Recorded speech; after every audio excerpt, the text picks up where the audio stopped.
Good evening, Richmond County, and welcome to your Wednesday edition of Live at 5. I'm Russell Parker, and I'm being joined by the lovely ladies from Hospice. How are you guys doing today? Good, how you are. All right, so you guys have a big event coming up. It is the second annual Cool Cars for a Cause. So tell us a little bit about this car show fundraiser that you guys have coming up. We're excited to offer this again. Last year was the first year that we had this event. It went really well, so we're excited, along with our sponsor, Watson King Funeral Homes, to offer this once more.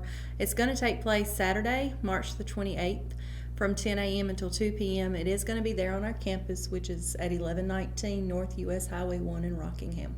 And is there a registration that you guys have coming up for entering into the competition? We actually are going to allow folks to register their vehicles the day of the event. That's so that we can hopefully have good weather and not have to, refund a bunch of money. We hope that it cooperates and we have good weather. Last year we certainly did. But vehicle registration begins the day of the event at 8 a.m. So folks that want to enter a vehicle can come out. It is $20 to enter your first vehicle. Any vehicle that they enter thereafter is $10. Again, the proceeds do benefit, Richmond County Hospice. So we appreciate the community's support with this. And who can participate? Is there like a specific class or? We have opened this up to all makes and models. So, the oldest car we have out there to the newest, it doesn't matter. All makes and models are welcome. We also have motorcycles. We're hoping to, have more entries with that this year. So everyone's really welcome to come out and bring their vehicles to participate in this. I'm personally a really big fan of the old school cars, despite my young age. So they're always really cool to see that. But yeah, that's awesome having all the models. So other activities you guys have going on this day? Obviously, the car show is the main event of it. But what else you guys have going on? Well, we realize not everybody likes to look at vehicles. I'm a car girl myself, so I don't quite understand that. But some folks won't have other things to do. So we're going to have some vendors on hand. We're actually going to have it set up where anyone that might sell, Pampered Chef, paparazzi, if they make some sort of homemade craft, if they would like to rent a booth, it's $25 for them to rent a space for the day, and they can sell, their items. We also are going to offer a discount. Any vendor that was with us last year will be able to enter this year for $20. We wanted to give them a little discount for, getting on board with us last year. So we'll have that. We also have a kids zone. You need somewhere for the kids to burn up some energy. So we're going to have, the inflatables and a little area for the kids to be able to enjoy themselves as well. And so I understand that there also is going to be a couple of raffles going on that day as well. Yeah, we're going to have a 50-50 raffle where people can purchase tickets, of course, and hopefully win half of the money. However, we're going to have a free raffle to raffle off a television. We're also going to be raffling off tickets to Dancing with the Stars event for this year, and we're going to raffle off season passes for the Raider football game. So hopefully, a lot of folks will come and participate in that and be the lucky winner for the day. There are a lot of big prizes to win there. Another question I think a lot of people are going to have to ask is, will there be food? Oh, yes, of course. When hospice meets, hospice eats. So we will have several food trucks on hand. We'll also, Richmond County Hospice ourselves, we're going to be having hot dogs for sale. So we're going to have, a lot of different options there for folks to have some good food and look at fine cars and maybe purchase a few items all at the same time. So really a big kind of family fun day. So this is the Cool Cars for a Cause that's coming up on March 28th. But you guys have other events coming up as well, and one of those is the Children's Grief Camp or Camp Haven. So what is that? So the Grief Camp, this is designed for children that have experienced any type of loss. Losses may include, of course, the death of a loved one, but it could also be, maybe their parents have recently been divorced. They could have a parent that's incarcerated. So it's any sort of loss, and it's open to children that are ages 5 to 12 years of age. So we do welcome, any children dealing with those grief issues to be a part of this special camp. All right, and so that takes place on March 18th. So ages 5 to 12. So that's where it is. What's the cost for that? There is no cost for this camp. Due to again the support of our community, different ones that have been able to sponsor, we're able to offer this free to children that participate. We also have breakfast and lunch that we'll provide for them that day. So, like you said, it is March 18th. It begins at 8:30 and then will conclude at 3:45. So again, we want to, let those children that might be eligible for this or be interested in this know about it so they can come be a part of this special way to deal with grief and loss. And so, should parents, what information do they need to be able to contact you guys for this? So if they need more information on the grief camp, they can contact our bereavement coordinator. Her name is Sandy Black, and she is available at 910-997-4464. If they need more information on the car show, that's myself, Jessica Mims, or Julie Woody, that they can call at, again, 910-997-4464. All right, so Cool Cars for Classic is on March 28th, and the Children's Grief Camp is on March 18th, and there will be some graphics on the bottom screen that tell you a little bit of information more about that. Thank you guys for coming on today, and hope y'all have a great, wonderful rest of your day. Thanks, Russell. All right, when we coming back, we're going to have your news, sports, and weather. It's all coming up right after the break, so stay tuned. Engineering influences every aspect of our lives, from the cars we drive to the computers we use. Every modern convenience we enjoy is a direct result of the innovative work of engineers and technicians. At Richmond Community College, we are educating the next generation who will be maintaining or improving upon these products and services. Our students work with programmable logic controllers, experiment with solar energy, design and create objects with a three-dimensional printer, and operate cutting-edge machinery. Students can choose from a number of programs such as mechatronics, welding, mechanical engineering, electronics engineering, electric utility substation and relay technology, and industrial systems. Programs that equip our students with skills for 21st century jobs. Innovative and progressive, Richmond Community College is committed to building a brighter future for its students and the communities it serves in Richmond and Scotland counties. Visit our website today. A Cordova woman is facing trespassing, theft, and drug charges following an incident last week. According to a magistrate's order, 19-year-old Jordan Nicole Wazik of Center Street in Cordova went onto a posted property on Morrow Street on January 15th and tampered with an electric meter. Wazik also allegedly had an unspecified amount of suspected meth on her person along with a glass pipe. She was arrested without warrant and charged with a felony count of possession of meth and one misdemeanor count of each possession of drug paraphernalia, second-degree trespassing, and utility theft. As of Tuesday, she remained in the Richmond County Jail under a $5,000 secured bond and is scheduled to appear in court on February 6. 4 Richmond County residents were arrested on multiple drug charges last week in Montgomery County. According to a Facebook post from the Biscoe Police Department, 2 officers were investigating a possible narcotics violation on January 16th and conducted a search that led to the seizure of more than $55,000 in street value in meth, heroin, marijuana, and prescription medication. Officers also seized a large undisclosed amount of cash, 2 handguns, a rifle, and stolen merchandise, according to the post. Police charged 40-year-old Gregory Chad Allen and 28-year-old Casey Lee Honeycutt, each with 3 counts of possession of a firearm by a felon and 1 count each of trafficking in and possession of meth, as well as intent to manufacture, sell, or deliver. Father and son Willie Mitchell Huckabee and William Huckabee, both of Ellerby, were each charged with possession of a firearm by a felon and possession of meth. And now let's go over to your Live at 5 weather report, brought to you by Iconic Wellness CBD, located here in Rockingham. And so for today, it has been a pretty solid day today for Richmond County. It's been really clear skies all day long. A little bit cold still, of course, carrying over from the past 2 days. But as we look at tonight, it's looking really, really nice. Well, nice in terms of no rain for now, but it's still going to be cold nonetheless. 34 degrees at 8 o'clock with some clouds in the sky. 10 o'clock, those clouds will clear up, and it'll be dropping down to 30 degrees for tonight. And it's going to continue to dip down from there. Tomorrow, though, we're looking at some partly cloudy skies across the entire Sand Hills region. Sorry, over in Fayetteville, it'll be a high of 51, low of 39. Down in Lumberton, it'll be a high of 52, low of 42. Over in Rayford, it'll be a high of 51, low of 38. Down in Laurinburg, it'll be a high of 52, low of 41. Over here on the other side of the Sand Hills, Ellerby is going to be a high of 50, low of 38. Here in Rockingham and Hamlet, it'll be a high of 51, low of 39.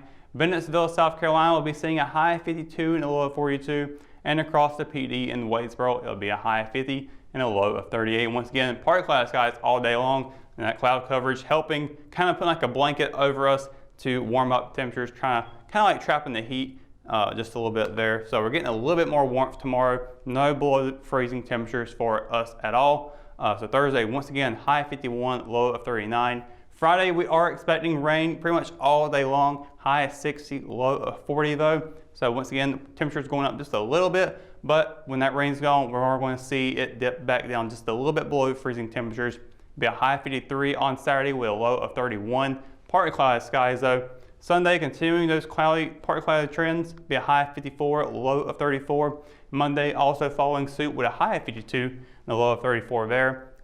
Tuesday will be the last day of partly cloudy skies for this 7-day forecast. Be a high of 55, low of 36. And then Wednesday, it's nothing but clouds all day long. It'll be a high of 58 and a low of 42. So as you can see, we're getting a lot of clouds coming in and some rain on Friday. So hopefully it will kind of stay about where it is for later on, because personally I'm not enjoying the cold, but obviously with January weather we should be expecting some cold temperatures, but personally I'm looking forward to summer already. But that's going to do it for Lot 5 Weather Report. When we return, we've got your RO Sports update still on the way right after this, so stay tuned.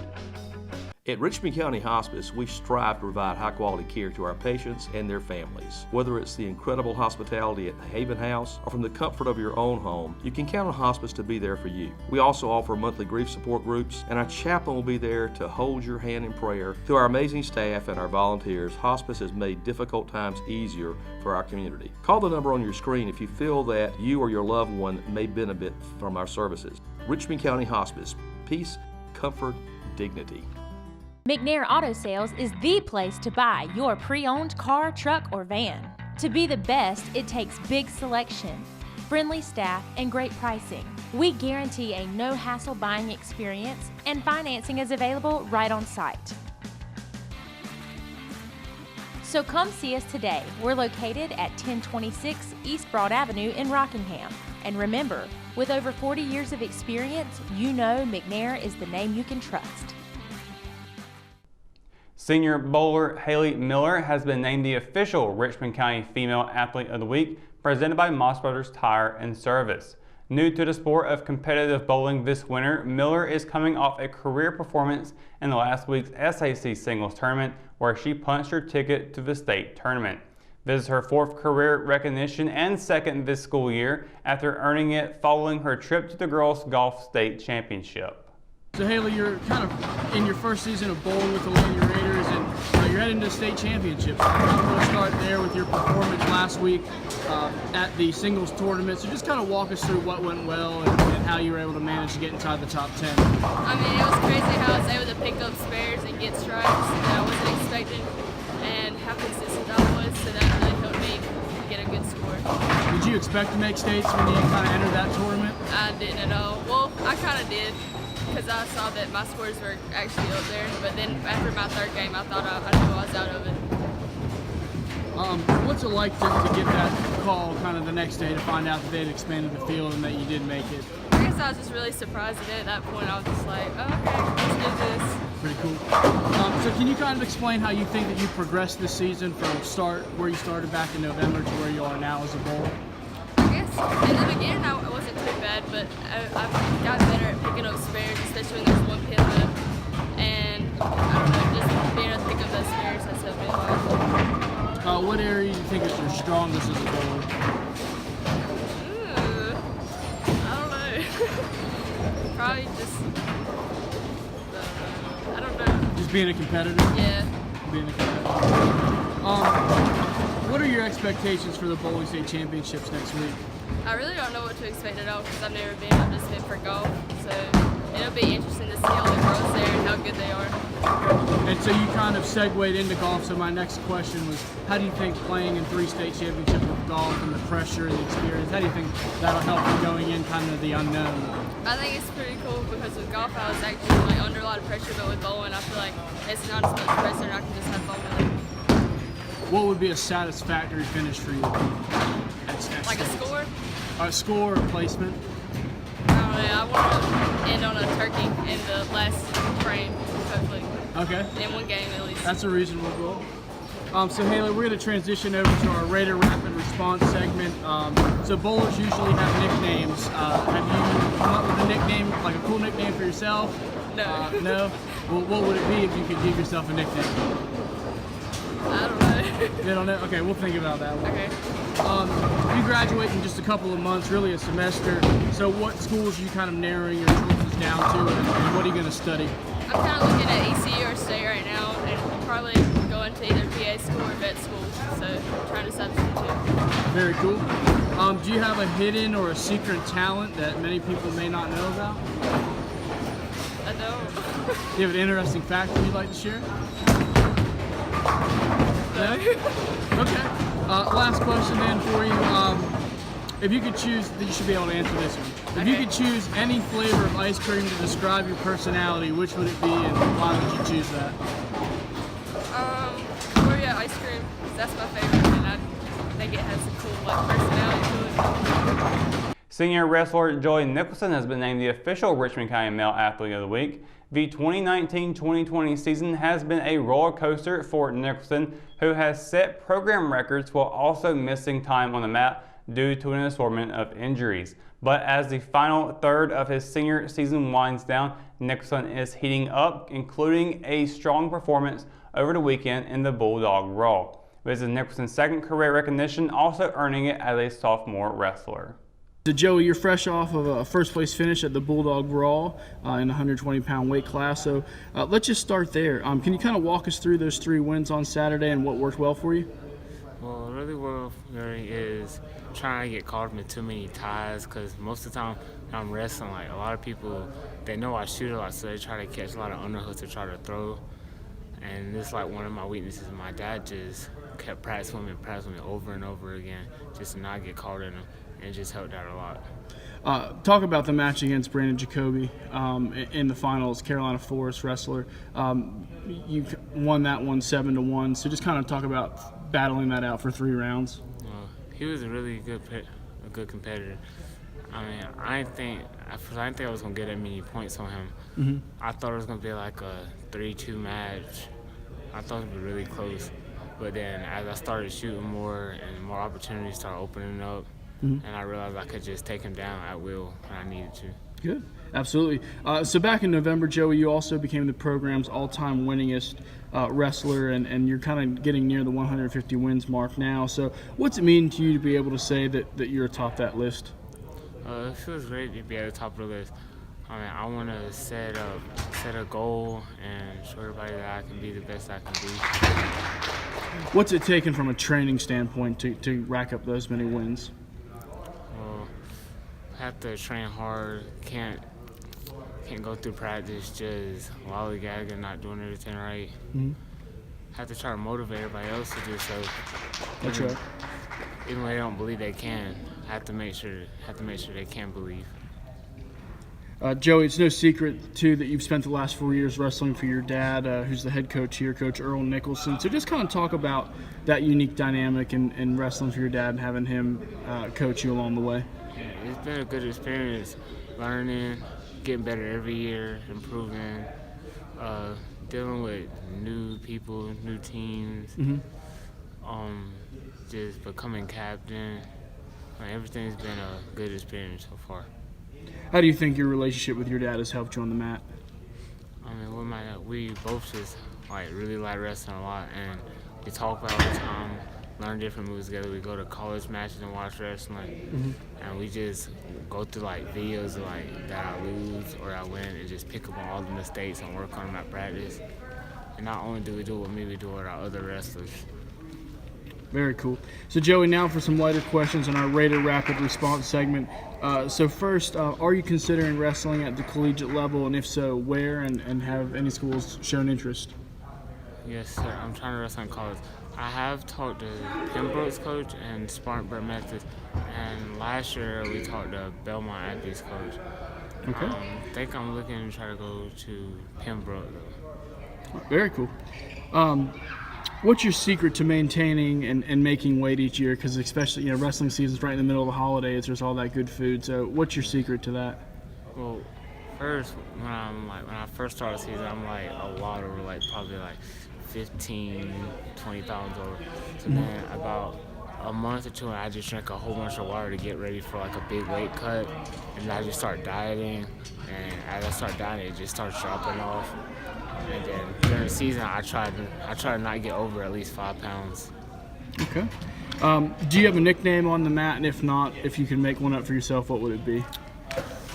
Well, ever since my shoulder got hurt, my dad was always calling me a one-arm assassin. Okay. You kind of roll with that? Yeah. Last question for you, Joey. Do you have any pre-match rituals or superstitions that you do before each match? Oh, I do just warming up, listening to music, just moving around in my stance, and just get my head straight before I go out there. Rockingham Middle School's gymnasium reached maximum capacity crowds on Tuesday, even having to turn spectators away as the Rockingham and Hamlet boys basketball teams didn't disappoint. In the latest chapter of the storied rivalry, the Red Rams and Rockets duked it out with bragging rights on the line, but also with a chance to gain a game on one another. For the second season in a row, the game came down to the final couple of possessions and saw the Rockets earn a 51-45 win. On the girls' side, Hamlet and Rockingham clashed for the first time since playing one another in last year's SEM-SAC title game. The Lady Rockets used a strong second half to defeat the Lady Red Rams 41-28 in the latest chapter of the in-county rivalry. Head coach Teresa Mason and her Lady Rockets improved to 6-0 in the season, and Rockingham has now won 17 straight games dating back from last season. Both Rockingham squads will return to action on Thursday at home against East Hoke, while Hamlet will host Anson the same afternoon. Both games will tip off at 4 p.m. followed by the boys. And that's going to do it for tonight's edition of Live at 5. For the latest news, sports, and events happening here in Richmond County, you can always visit richmondobserver.com or download the free RO app for your mobile devices. For the Live 5 crew, I'm Russell Parker. Thanks for watching, and we'll see you tomorrow. Good night, Richmond County.